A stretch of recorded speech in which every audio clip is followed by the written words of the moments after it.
Hi everyone, I'm Bruce. My project is called Concentric Time. On this Stackathon project, I wanted to reach back into my geometry days and make use of just reacquaint myself with geometry. I had this idea that I presented to one of our teachers who suggested that I look at D3 and to implement my idea. This is the first thing I saw on D3, which completely blew me away. Of course, it's somebody else's, but I wanted to show it to you because it's influential. I'm kind of helpless without my mouse, but this is all D3.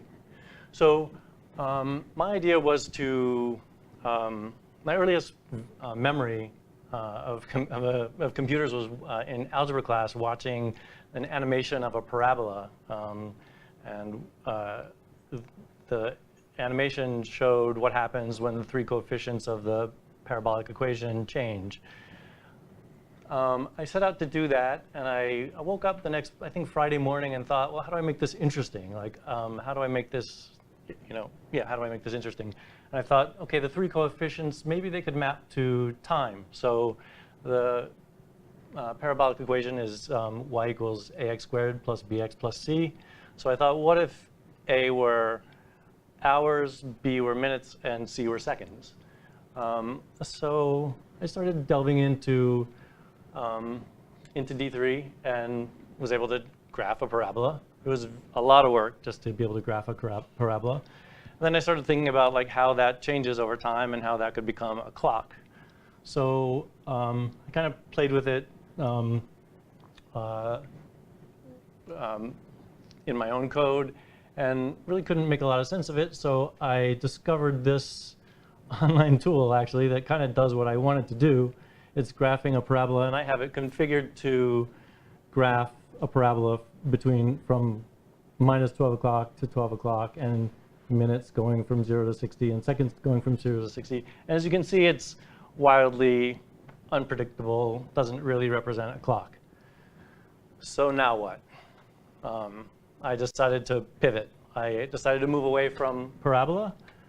And I have this kind of fascination with circles. I don't know where it came from, but early on Instagram, I started, like my earliest Instagram photos were circles.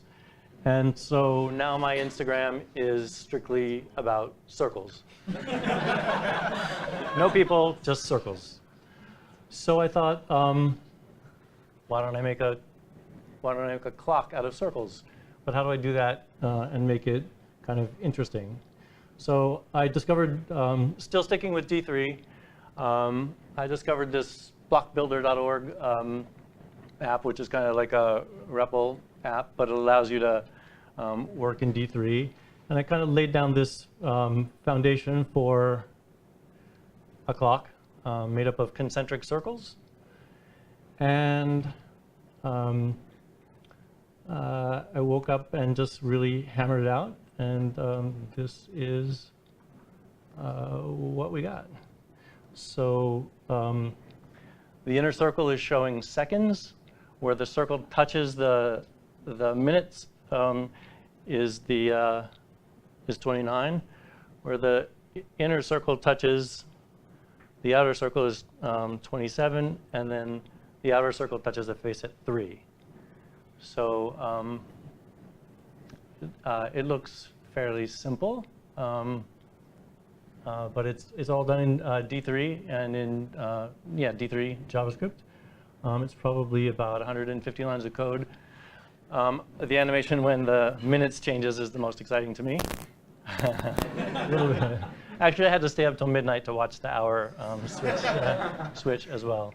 I think some of the challenges were, I mean, first of all, understanding D3.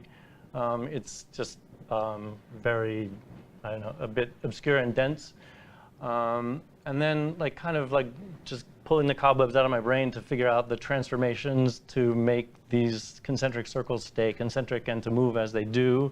Time moves clockwise and trigonometry moves counterclockwise. So I was really like yesterday morning just like trying to reconcile how to map time to radians or degrees. And then like I had a static version of this working where I could just refresh the page and it would work, but then really hunkered down and worked on transformations in D3 and was able to get all the animations working. So that's my concentric clock. And that's my Stackathon.